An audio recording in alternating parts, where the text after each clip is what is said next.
আফ্রিকার হৃদয়ে প্রকৃতির এক অপূর্ব নাট্যমঞ্চ কেনিয়ার মাসাই মারা।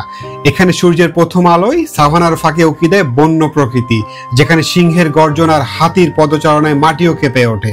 লক্ষ লক্ষ ওয়াইল্ড বিস্ট আর জেব্রা শুরু করে মহাপদযাত্রা। আজ আমি আপনাদের নিয়ে যাচ্ছি কেনিয়ার মাসাই মারা অভিযানে, যেখানে প্রতিটি মুহূর্ত এক নতুন বিস্ময়। হ্যাঁ, স্বাগতম ন্যাশনাল জিওগ্রাফিতে নয়, আমার সাথেই করুন মাসাই মারা সাফারি।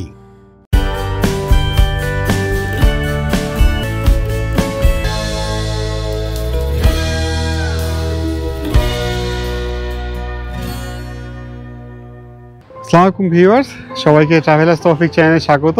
আজ যাচ্ছি মাসাই মারাতে সাফারি করতে। এই মুহূর্তে আছি নারক সিটিতে। মাসাই মারা এখান থেকে আর ঘন্টা দুয়েকের পথ। আমরা একটা হল্ট নিয়েছি। খুব সকালে রওনা হয়েছিলাম নাইরোবি থেকে, কেনিয়া নাইরোবি থেকে। মোটামুটি 5 ঘন্টার মতো লাগে। আমার পিছনে যে গাড়িটা দেখতে পাচ্ছেন, এটাতে করে হচ্ছে আমরা যাচ্ছি। আমি সামনে বসেছি। আমরা মোটামুটি 8 জন আছি আজকে। দেখতে পাচ্ছেন গাড়িটা, একটু দেখাই আপনাদের।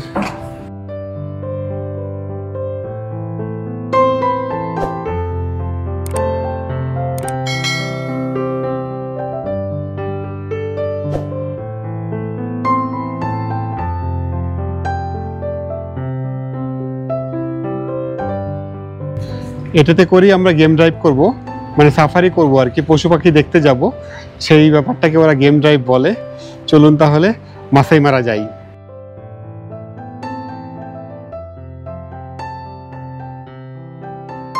নাইরোবি থেকে মাসাই মারা যাবার রাস্তা প্রায় পুরোটাই ভালো, তবে কিছুটা অংশ খারাপ, বেশ বাম্পি।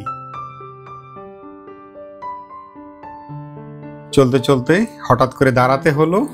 সামনে আমাদের কিছু ভেড়া মহাশয় আমাদের পথ রোধ করেছেন।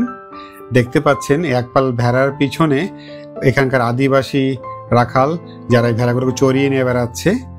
ভেড়াগুলোর গায়ে দেখছেন বিভিন্ন কালারের মার্ক করা। এটা হয়তো মালিক আলাদা, সে কারণে হয়তো ডিফারেন্ট মার্ক করা।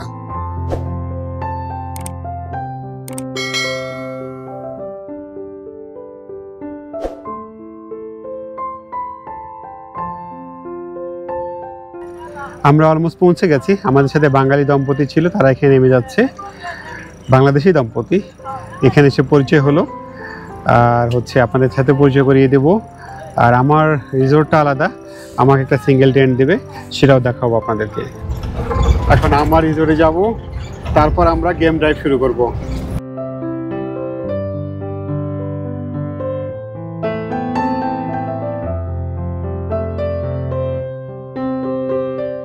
Hello.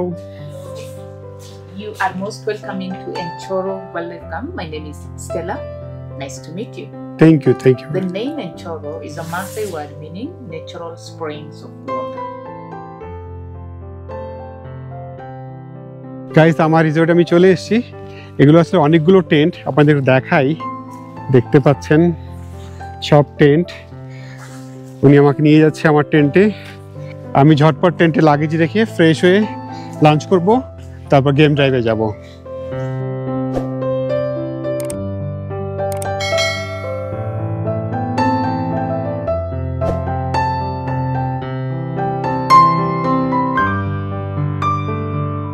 চলুন তাহলে এবার টেন্টের ভিতরে যাই, দেখি কি আছে।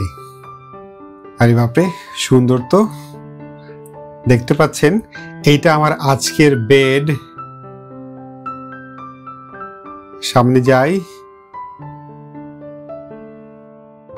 এইটা টয়লেট, এটা বেসিন এরিয়া, এটা শাওয়ার এরিয়া। আমার কাছে মনে হচ্ছে আজকের রাতটা খুব থ্রিলিং হবে। ভিউয়ার্স, দেখতে পাচ্ছেন আমার পিছনে সেই কাঙ্ক্ষিত মাসাই মারা জঙ্গল, যেখানে এখন আমরা সাফারি করব, গেম ড্রাইভ করব। আমাদের গাইড হচ্ছে, সে আমাদের পাসপোর্ট নিয়ে নিল, ফিজ নিয়ে নিল, $200 এন্ট্রি ফি সে নিয়ে যাচ্ছে। হি ইজ মিস্টার বনি। He is taking our dollars and passports to get the ticket.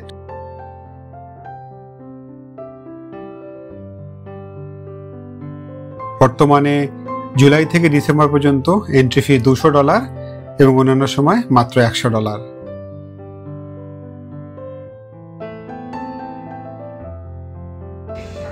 Viewers, আমরা এখন অফিসিয়ালি মাসাই মারার ভিতরে, মাসাই মারা জঙ্গলের ভিতরে।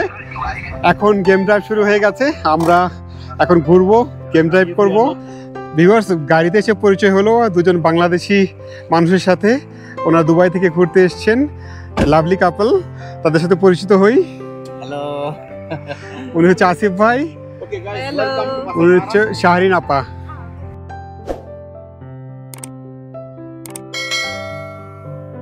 Okay, welcome to Masai Mara.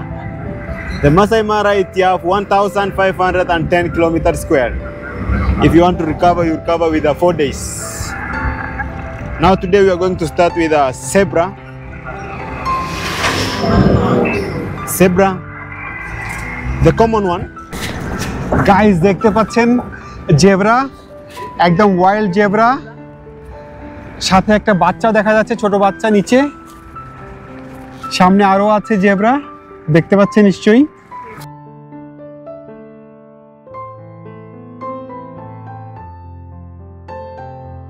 Viewers, মাসাই মারার ভিতরে ঢোকার পরে পুরোটাই আপনার ন্যাশনাল জিওগ্রাফিক সিনেমার প্লট মনে হবে। এই যে একপাল জেব্রা দেখছেন, এরকম অনেক ওয়াইল্ড বিস্ট দেখলেন, এরকম অনেক পশু পাখি দেখবেন যত ভিতরে যাবেন।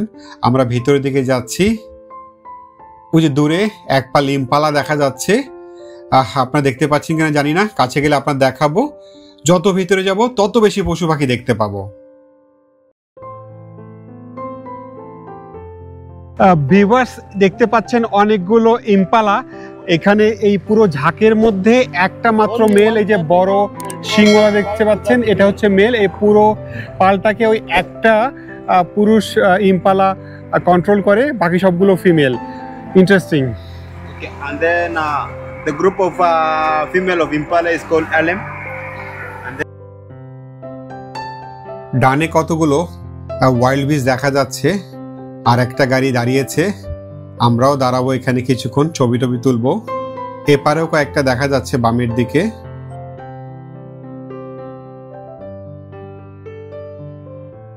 ভালোই লাগছে, ছাদখোলা জিপে দাঁড়িয়ে পশু পাখি দেখছি, সাফারি করছি।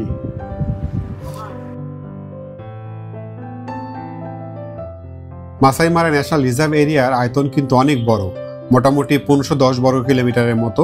আর এটাকে যদি ভালোভাবে দেখতে চান পুরো এরিয়াটাকে, তাহলে 4 দিন মতো সময় লাগবে। আর এটা তানজানিয়ার সেরেঙ্গেটি ন্যাশনাল রিজার্ভের সাথে সংযুক্ত। আর মাসাই মারাতে আসার সবচেয়ে ভালো সময় হচ্ছে জুলাই থেকে অক্টোবর পর্যন্ত।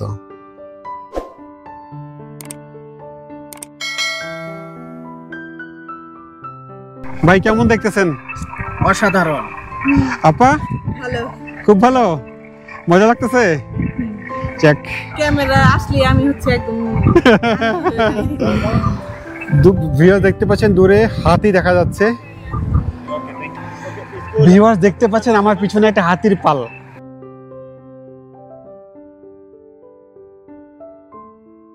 ভিউয়ার্স, এটা নাকি সসেজ ফ্রি। এই যে ফলগুলো দেখা যাচ্ছে, এটা দিয়ে মাসাইরা নাকি লোকাল বিয়ার তৈরি করে। যাই হোক, আমি বিয়ার টিয়ার খাই না, আমার অত ইন্টারেস্ট নাই। It's called Murakina. ও, এটার নাম কি? Is called Murakina, Yes, Murakina. Local beer. Yeah, local beer. ওকে।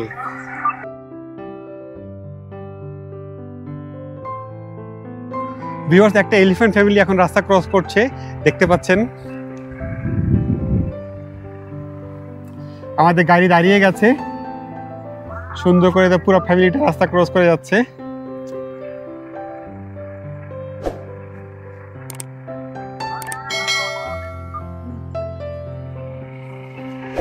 দূরে দেখছেন অস্ট্রিচ দেখা যাচ্ছে।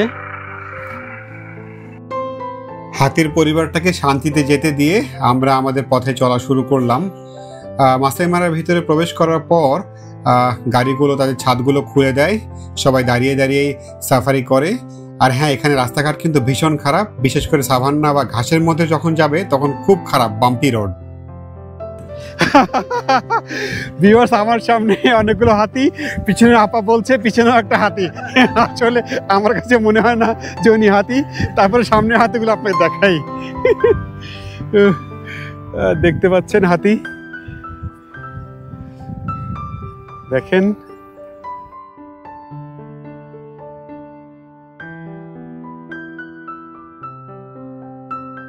বেশি আওয়াজ করা যাবে না, চুপচাপ দেখতে হবে। আপনারা যদি মাসাই মারা সাফারিতে আসেন, গেম ড্রাইভে আসেন, বেশি হই হুল্লোড় করবেন না, চুপচাপ থেকে এনজয় করবেন।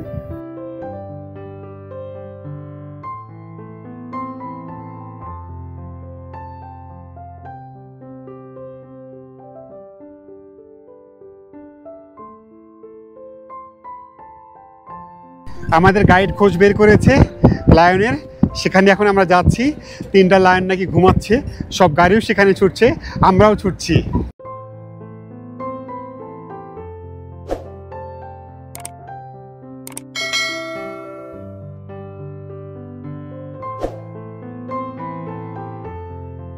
সিংহ দেখার জন্য আমি খুব এক্সাইটেড।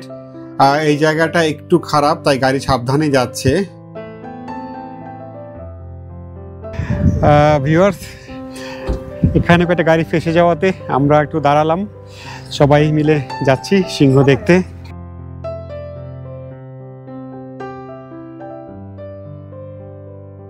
ভিউয়ার্স, এখানে 2টো সিংহ ঘুমিয়ে আছে, আর ওই সামনে গাছগুলোর দিকে এখানে আরো 8টা সিংহ রেস্ট নিচ্ছে। আগে এই 8টা সিংহ দেখে আসি, তারপর এখানে আসবো। ভিউয়ার্স দেখেন, সিংহ দেখতে পাচ্ছেন, কতগুলো সিংহ বসে আছে। দেখেন, অনেক দূর দিয়ে ঘুরে ঘুরে অনেক খোঁজাখুঁজি করে আমরা লায়ন দেখতে পাচ্ছি। লায়নের কাছে এসেছি, ঘুমিয়ে আছে, বসে আছে, রেস্ট নিচ্ছে, টুরিস্টরা সব ঘিরে বসে আছে। আমরা আপনাদের দেখাচ্ছি লায়নগুলো, দেখতে পাচ্ছেন।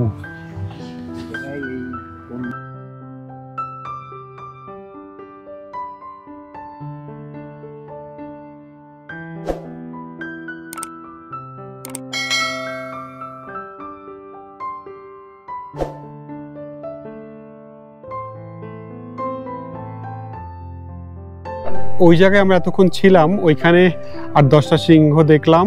তারপরে এখানে আসি, দেখেন 2টা, একটা কাপল ঘুমিয়ে আছে, কি আরাম করে ঘুমিয়ে আছে। দেখেন, মা আমি তো আসলে যেই খাওয়া খাইছে মনে হচ্ছে লাঞ্চটা মনে হয় কঠিন হয়েছে, এখন 2 পেগ মেরে দিয়েছে কিনা আমি জানি না, আরাম করে ঘুমাচ্ছে, খুব সুন্দর। ভিউয়ার্স, একটা কঠিন অভিজ্ঞতা হলো, খুব কাছ থেকে সিংহ দেখছি। এর আগে তো চিড়িয়াখানায় দেখেছি, ওরা বন্দি ছিল। আজকে আমরা বন্দি মোটামুটি, ওরা ফ্রি আছে, খেয়ে দিয়ে ঘুমাচ্ছে। আমার একটা অন্যরকম অভিজ্ঞতা হলো আজকে মাসাই মারাতে এসে। আপনাদের নিশ্চয়ই খুব ভালো লাগবে এখানে আসলে। অবশ্যই কেনিয়াতে আসলে এখানে আসবেন, আর চেষ্টা করবেন জীবনে একবার মাসাই মারা প্ল্যান করার।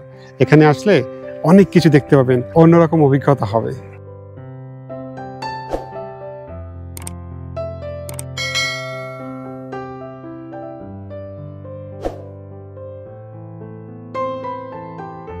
মাসাই মারার প্যাকেজগুলো সাধারণত 2 রাত 3 দিনের হয়ে থাকে। গেম ড্রাইভ কিন্তু 2 দিনই করা হয়। এই 2 দিনে ভাগ্য ভালো থাকলে বিগ 5 মানে হাতি, বুনো মহিষ, সিংহ, চিতাবাঘ এবং গন্ডার ছাড়াও অসংখ্য প্রাণী দেখার সুযোগ হয়। তবে গন্ডার ও চিতাবাঘ দেখতে পাওয়া এত সহজ না, ওদের দেখতে পাওয়া একটু দুরূহ বটে। চিতার শিকার করা দেখার সুযোগ না হলেও সিংহ শিকার করছে বা শিকার করার পর খাচ্ছে কিংবা খাওয়ার পর আরাম করে শুয়ে আছে, এটা দেখার সুযোগ হবে আশা করি।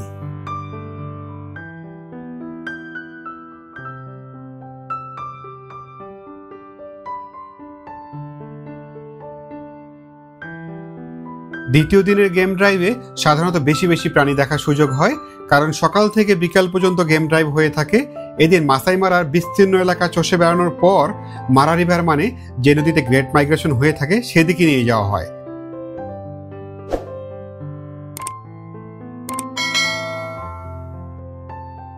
প্রতি বছর লক্ষ লক্ষ ওয়াইল্ড বিস, জেব্রা, গ্যাজেল তানজানিয়া সেরেঙ্গেটি থেকে ঘাস ও পানির খোঁজে কেনিয়ার মাসাই মারা আসে এবং ফিরেও যায়। একেই বলে গ্রেট মাইগ্রেশন। জুলাই থেকে ডিসেম্বরের মাঝে গেলে আপনার ভাগ্য ভালো হলে আপনি দেখতে পাবেন সে বিখ্যাত গ্রেট মাইগ্রেশন। ভিউয়ার্স দেখুন, মারা রিভারের পাড়ে একটা কুমির শুয়ে আছে। এই নদীতে কিন্তু অসংখ্য কুমির আছে। ন্যাশনাল জিওগ্রাফি চ্যানেলে আপনারা হয়তো দেখছেন অনেকগুলো হিপো রেস্ট নিচ্ছে। এদের কোনো কাজ নেই, কি সৌভাগ্য, খাওয়া দাওয়া আর আরাম করা। আমাদের সাফারি শুরু হয়েছিল জুলাই 9 তারিখ থেকে। দুর্ভাগ্যবশত আমাদের অবস্থানকালীন সময়ে গ্রেট মাইগ্রেশন স্টার্ট হয়নি। তবে জুলাইয়ের যে কোনো দিন যে কোনো মুহূর্তে শুরু হয়ে যেতে পারে দ্য গ্রেট মাইগ্রেশন।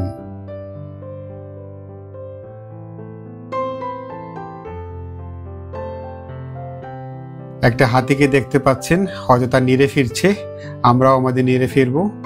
সন্ধ্যা হয়ে যাচ্ছে প্রায়। আশা করি আজকের ব্লগটি আপনাদের ভালো লেগেছে। পরিশেষে একটা কথা বলবো, যদি আপনারা গ্রেট মাইগ্রেশন দেখতে চান তাহলে জুলাইয়ের 15 তারিখের পরে যাবেন। ভালো থাকবেন, হ্যাপি ট্রাভেলিং।